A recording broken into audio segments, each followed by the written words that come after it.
പിതാവിൻ്റെയും പുത്രൻ്റെയും പരിശുദ്ധാത്മാവിൻ്റെയും നാമത്തിൽ ആമേൻ. കർത്താവേ, നിന്റെ ഉന്നതമായ നാമത്തിന് സ്തോത്രം ചെയ്യുന്നു. കർത്താവേ, നിന്റെ വിശുദ്ധ പൗരോഹിത്യത്തെ മഹത്വപ്പെടുത്തണമേ.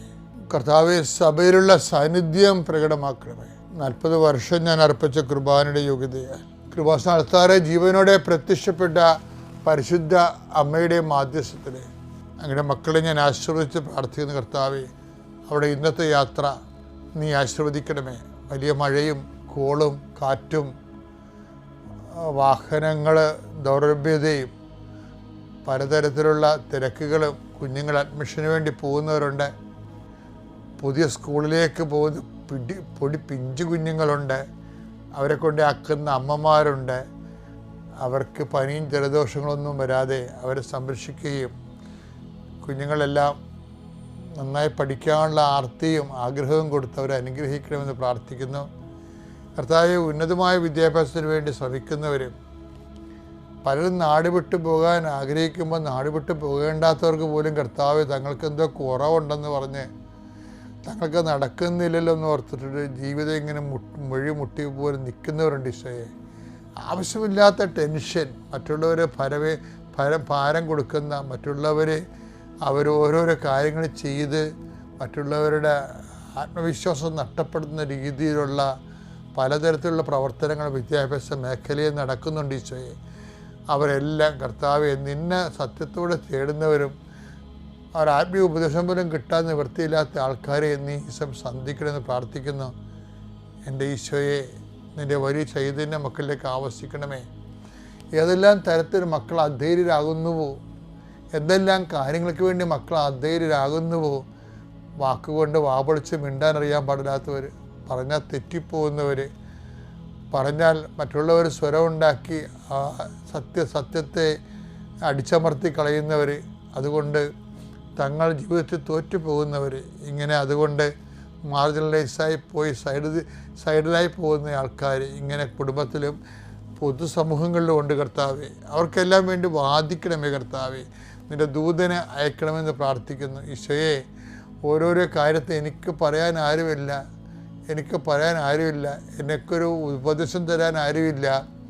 ഞാൻ എന്താണ് പഠിക്കേണ്ടത്, എവിടെയാണ് പോകേണ്ടത്, ഞാൻ കേൾക്കണത് ശരിയാണോ, ഞാൻ അവിടെ തന്നെയാണ് പോകേണ്ടത്, അതുകൊണ്ട് ഞാൻ ഗതി പിടിക്കുമോ, ആരോട് ചോദിക്കാൻ, ആര് പറയാൻ എന്നൊക്കെ ഓർത്ത് സങ്കടപ്പെടുന്നവരെ ഞാനിപ്പോൾ ഈശോ നാമത്തിൽ ആശീർവദിക്കുന്നു. ആത്മാവേ, പരിശുദ്ധാത്മാവേ, അവരിറങ്ങി വസിച്ചുകൊണ്ട് 24 മണിക്കൂറിനുള്ളിൽ അവർക്ക് പോകേണ്ട വഴി, നീ പോകേണ്ട വഴി നിൻ്റെ മുഖത്ത് നോക്കി ഞാൻ നിന്നെ ഉപദേശിക്കുന്ന അരുളി ചെയ്ത കർത്താവിൻ്റെ വാഗ്ദാനം പാലിക്കാൻ വാഗ്ദാനത്തിൻ്റെ പേടകമായ പരിശുദ്ധ ദേവമാതാവ് നിനക്ക് വേണ്ടിയും നിൻ്റെ കുടുംബത്തിന് വേണ്ടിയും നിൻ്റെ ജീവിതത്തിന് വേണ്ടിയും നീ ചെയ്യേണ്ട കാര്യങ്ങൾക്ക് വേണ്ടി മധ്യസ്ഥം വഹിക്കട്ടെ. നിത്യം പിതാവും പുത്രനും പരിശുദ്ധാത്മാവായ സർവ്വേശ്വര നീക്കുവാമേ. അമ്മേ പരിശുദ്ധ അമ്മേ, അമ്മേ പരിശുദ്ധ ദൈവമാതാവേ, കൃപാസനത്തിലൂടെ ഞങ്ങളുടെ ദേശത്തിനും അമ്മ മധ്യസ്ഥം തേടി തന്ന എല്ലാ അനുഗ്രഹങ്ങൾക്കും കൃപകൾക്കും ഞങ്ങളിപ്പോൾ ഹൃദയം നിറഞ്ഞ നന്ദി പറയുന്നു. അമ്മേ പരിശുദ്ധമ്മേ ദൈവമാതാവേ, 2004 ഡിസംബർ 7 ഉച്ചകഴിഞ്ഞ് 2:30 കൃപാസനത്തിൽ സംഭവിച്ച അമ്മയുടെ പ്രത്യക്ഷപ്പെടലിനെക്കുറിച്ച് തിരുസഭയ്ക്ക് സമർപ്പിച്ചിരിക്കുന്ന പഠനരേഖകളുടെ മേൽ സഭാത്മകമായ പഠനം ആരംഭിക്കുവാൻ ഞങ്ങൾ പ്രാർത്ഥിക്കുന്നു. അമ്മേ പരിശുദ്ധമേ, ഭൂസ്വർലോകങ്ങളുടെ രാജ്ഞിയായ അങ്ങേയ്ക്ക് ഭൗമസംരക്ഷണത്തിനായി പ്രപഞ്ചപ്രകൃതിയെ തന്നെ തിരുസഭ പ്രതിഷ്ഠിക്കുവാൻ ഈ പ്രത്യക്ഷീകരണം വഴി ഇടയാക്കണമേ. പരിശുദ്ധമേ, ജപമാല മാതാവേ, സകല കൃപാസനം പ്രാർത്ഥനയോടും ചേർത്ത് ഞങ്ങളിപ്പോൾ പ്രാർത്ഥിക്കുന്ന ഈ കുടുംബത്തിന്റെ പ്രത്യേക നിയോഗം പറ മക്കളെ.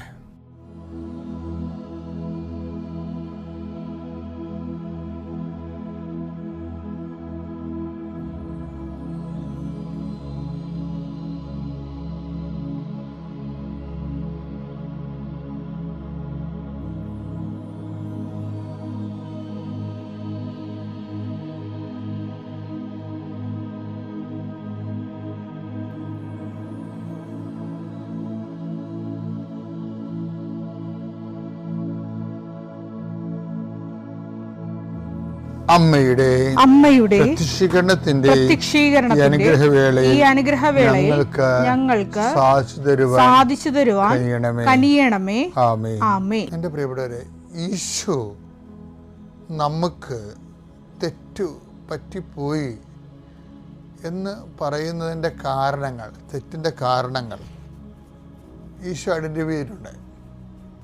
തെറ്റു വരാനുള്ള സാധ്യതകൾ, സാഹചര്യങ്ങൾ, അതിൻ്റെ കാരണങ്ങൾ. അതിലൊന്ന് മത്തായിയുടെ സുവിശേഷം 22:29. യേശു മറുപടി പറഞ്ഞു, വിശുദ്ധ ലിഖിതങ്ങളോ ദൈവത്തിന്റെ ശക്തിയോ മനസ്സിലാക്കാത്തതിനാൽ നിങ്ങൾക്ക് തെറ്റുപറ്റിയിരിക്കുന്നു. എന്താ വിഷയം? വിശുദ്ധ ലിഖിതം എന്ന് പറഞ്ഞാൽ, വചനം എന്ന് പറഞ്ഞാൽ, ഈശോ അതിൻ്റെ തത്സമമായിട്ട് പറയുന്ന കാര്യം ദൈവത്തിൻ്റെ ശക്തി എന്നാണ്. മനസ്സിലായില്ലേ? അപ്പോൾ വചനത്തിനെ കുറിച്ച് തന്നെയാണ് ഈശോ അതിൻ്റെ വചനം എന്താണെന്ന് പറയണത്. വചനം എന്താണ്? ദൈവത്തിൻ്റെ ശക്തിയാണെന്ന്. അതാണ് നമ്മൾ റോമ 1:16 ഇടയ്ക്ക് വായിക്കാറില്ലേ? സുവിശേഷം ദൈവത്തിങ്കിലേക്ക് നയിക്കുന്ന, രക്ഷയിലേക്ക് നയിക്കുന്ന ദൈവത്തിൻ്റെ ശക്തിയാണ്. വചനം ശക്തിയാണ്. അപ്പോൾ ഈ വചനം ശക്തിയാകുമ്പോൾ ഒരു പ്രശ്നമുള്ളത്, അത് എങ്ങനെയാണ്? ഇപ്പോൾ ചില ആൾക്കാർ വചനം എഴുതുന്നവരുണ്ട്, ഇല്ലേ? എൻ്റെ അടുത്ത് ഇന്നാൾ ഒരു സഹോദരി നല്ല കളർഫുള്ളായിട്ട് ഗോൾഡ് കവറിട്ട് എൻ്റെ സൈഡിലെല്ലാം ചുവപ്പ് മഷി ചായം തേച്ച് ഒരടി ബൈബിൾ തന്നെ. അവർ കണ്ട് 3 വർഷം എന്തോ എടുത്ത് എഴുതിയതാണ് കൈകൊണ്ട്. ബൈബിള് കൈകൊണ്ട് എഴുതുന്ന കുറേ മനുഷ്യരുണ്ട്. അവരതിനോട് കാണിക്കുന്ന റഫറൻസ് ഭയങ്കരമാണ്. അതിനെടുക്കുന്ന സമയം, അതിന് വേണ്ട ദൈവസ്നേഹം, അതൊരു സാക്ഷ്യമാണ് ശരിക്കും. പക്ഷേ പലതരത്തിൽ നമുക്ക് വചനത്തെ ഗ്ലോറിഫൈ ചെയ്തെടുക്കാൻ പറ്റും.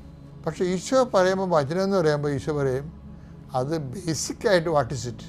പവർ ഓഫ് ഗോഡ് എന്ന് പറയും, ദൈവത്തിൻ്റെ ശക്തി. അപ്പോൾ ഈ വചനം എഴുതുമ്പോഴാണ് നമുക്ക് ശക്തി കിട്ടുന്നത്?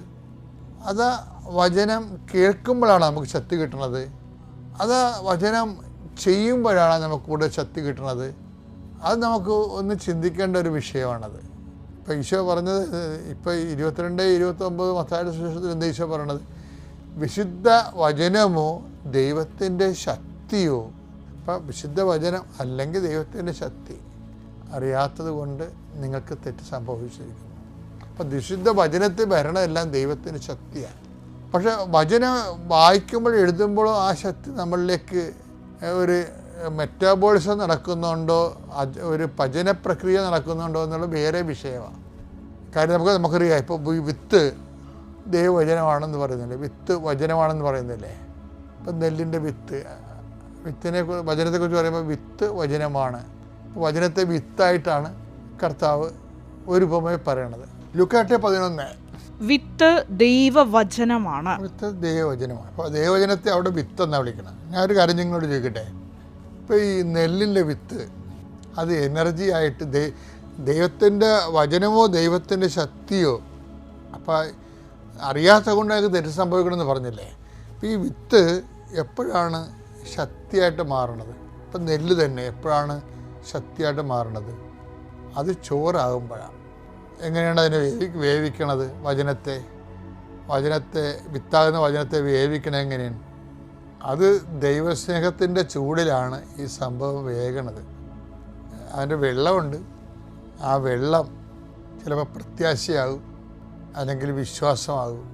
അപ്പം ഈ വിത്ത് വേവിച്ച് കഴിയുമ്പോൾ വിശ്വാസം, പ്രത്യാശ, സ്നേഹം, ദൈവിക പുണ്യങ്ങളിലാണ് ഈ വിത്ത് ചോറാകണത്, എന്നാൽ ഭക്ഷിക്കാൻ പറ്റുന്ന പരുവത്തിലാകണത്. വചനം ഇപ്പം നിങ്ങൾ എഴുതിയാലും നിങ്ങൾക്ക് ദൈവസ്നേഹം ഇല്ല, പ്രത്യാശയില്ല. അതുപോലെ തന്നെ അപ്പം നിങ്ങളവർക്കും പ്രത്യാശയില്ലാത്ത ഒരു വചനം എഴുതുകയെന്ന്. വചനം ആർക്കും എഴുതാമല്ലോ. പക്ഷേ ഈ വചനത്തിന് അത് എഴുതുമ്പോഴും പറയുമ്പോഴും, ഞങ്ങളെപ്പോലെ പറയുമ്പോഴും, ഈ വചനം എനർജിയായിട്ട് കൺവേർട്ട് ചെയ്യണമെന്നുണ്ടെങ്കിൽ, നെല്ല് ചോറാകണമെങ്കിൽ അത് പുഴുങ്ങണം. അതിനെന്തൊക്കെ വേണം? അതിന് തീ വേണം, വെള്ളം വേണം, കലം വേണം, കുറേ സാധനങ്ങൾ വേണം. അപ്പോൾ ഇത് എല്ലാം ഉപയോഗിച്ച് അത് ചോറാക്കി കഴിയുമ്പോൾ നമ്മൾ ചോറ് കഴിക്കുമ്പോൾ എന്താ സംഭവിക്കുന്നത്? ചോറെന്താണ്? ചോറ് കഴിക്കുമ്പോൾ അത് അന്നജം അല്ല അന്നജമായി മാറുന്നു.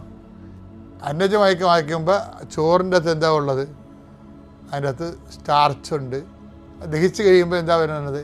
പചന വ്യവസ്ഥയിലൂടെ കടന്നു പോകുമ്പോൾ പചനം ദഹിച്ച് കഴിയുമ്പോൾ അല്ല ചോറ് ദഹിച്ച് കഴിയുമ്പോൾ അതിൽ നിന്ന് സ്റ്റാർച്ച് വരും, ഷുഗർ വരും, എനർജി കണ്ടൻ്റാണ് ഷുഗർ.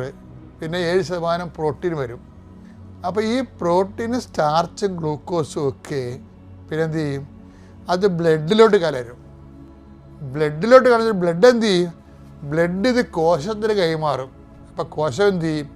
കോശം ഇതിൻ്റെ അകത്തു നിന്നുള്ള മിനറൽസ് എടുത്തിട്ട് കഴിച്ച് ശക്തി പ്രാപിച്ച് ബലം പ്രാപിച്ച് വരുമ്പോൾ അത് കോശം മൾട്ടിപ്പിളാവും, അത് വിഭജിക്കും. അങ്ങനെ മനുഷ്യർ വളരണത്. അപ്പം അവിടെയാണ് ഈ വിഷയം വരുന്നത്. ഇപ്പം ദൈവവചനത്തെയോ ദൈവത്തിൻ്റെ ശക്തിയെക്കുറിച്ച് അറിയണമെന്ന് പറയുമ്പോൾ ഈ വചനം ദഹിച്ചാൽ മാത്രമേ ഇത് പവറായിട്ട് വരത്തുള്ളൂ. അത് ഭയങ്കര സീരിയസാണ്. ഇപ്പം ആ വചനം ദഹിക്കുമ്പോൾ എന്ത് വരും? ദഹിക്കുമ്പോൾ നമ്മൾ ക്യാപ്ചർ ചെയ്തു.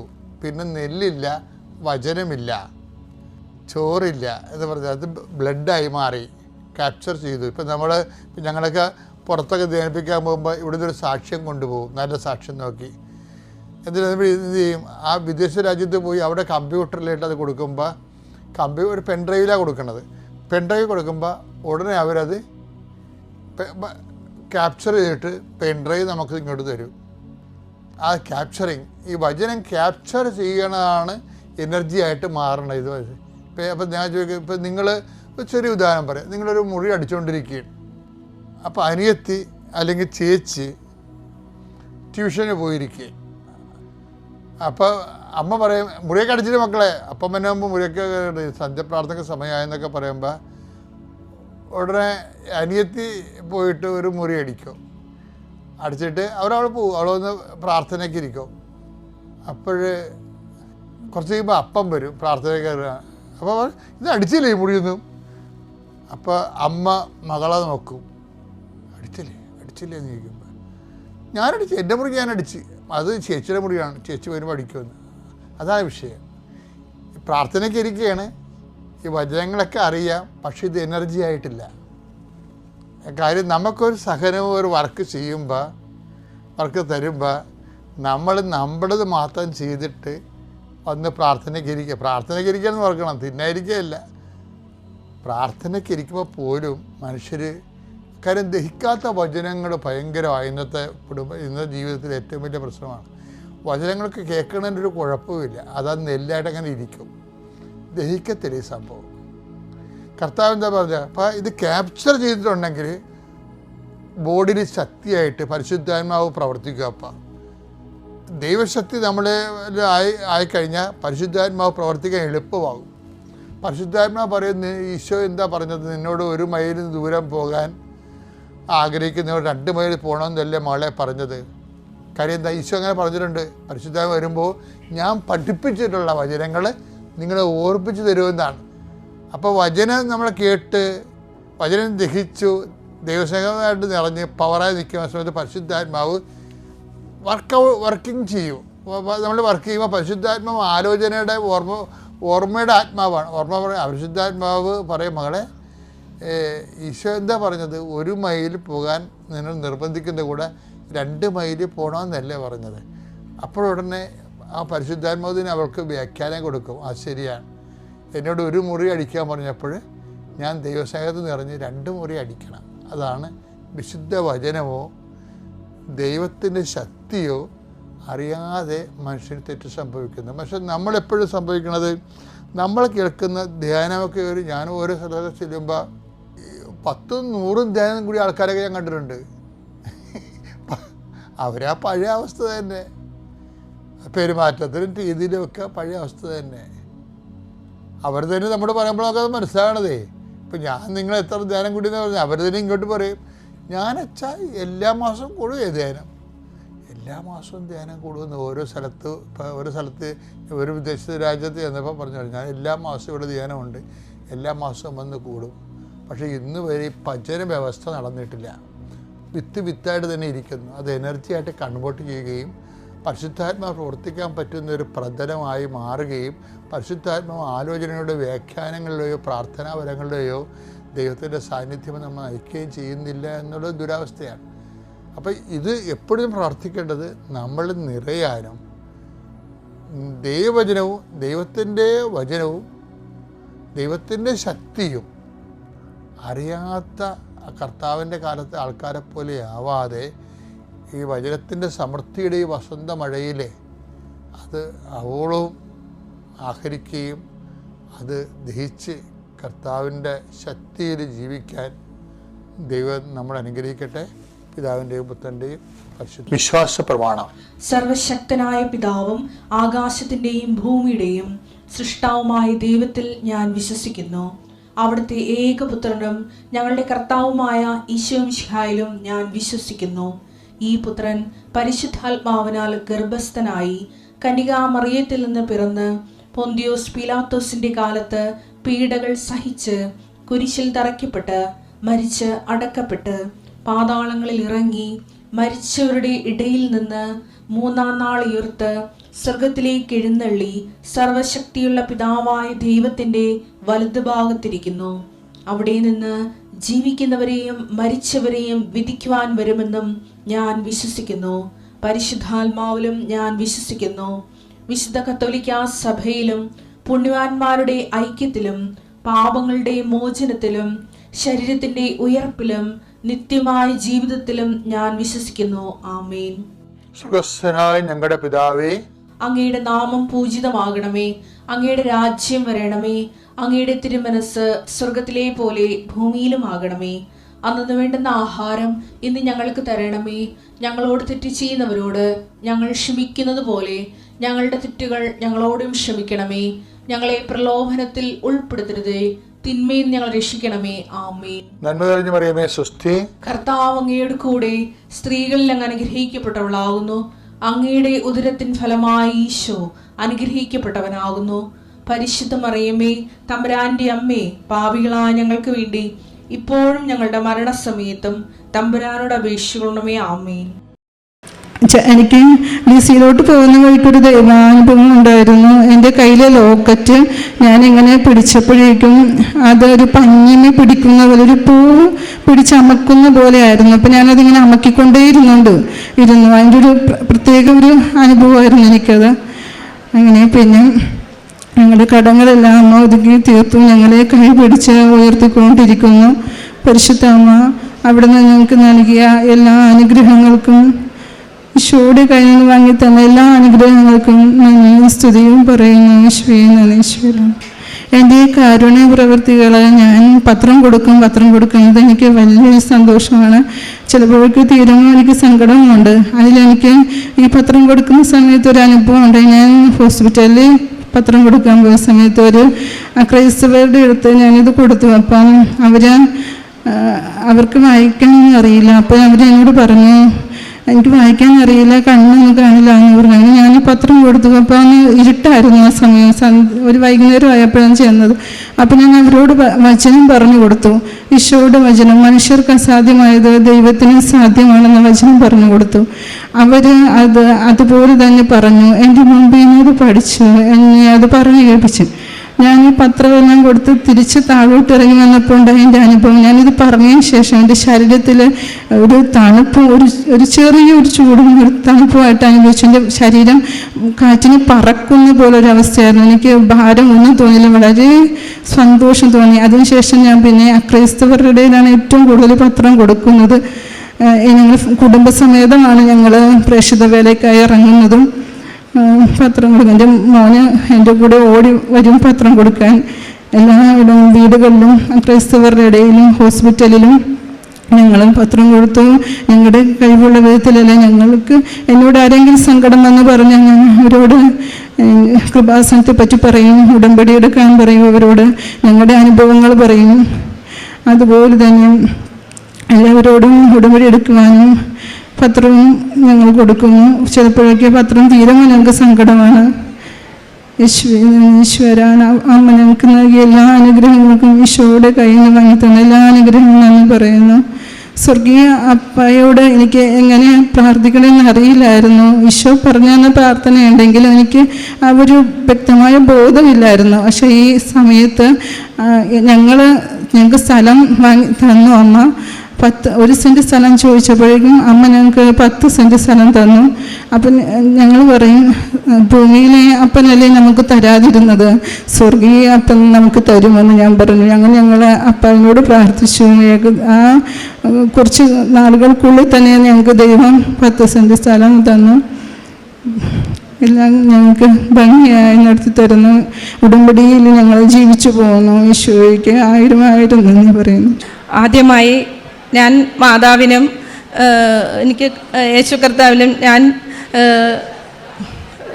നന്ദി പറയുന്നു. പിന്നെ ഇവിടെ ഇരിക്കുന്ന ഓരോ വിശ്വാസികളിലും നല്ല അനുഗ്രഹങ്ങൾ ഉണ്ടാകട്ടെ എന്ന് ഞാൻ പ്രാർത്ഥിക്കുന്നു. എൻ്റെ പേര് മായ. ഞാൻ ചേർത്തലയിലാണ്. അതായത് ഞാൻ സ്റ്റേറ്റ് ബാങ്ക് ഓഫ് SBIയുടെ ലൈഫ് ഇൻഷുറൻസിൽ യൂണിറ്റ് മാനേജറായിട്ട് വർക്ക് ചെയ്യാണ്. പിന്നെ ഇതെടുത്ത് പറയാൻ കാരണം എൻ്റെ ജോലി സംബന്ധമായിട്ടുള്ള കുറച്ച് അനുഗ്രഹങ്ങളാണ് ദൈവം എനിക്ക് തന്നത്.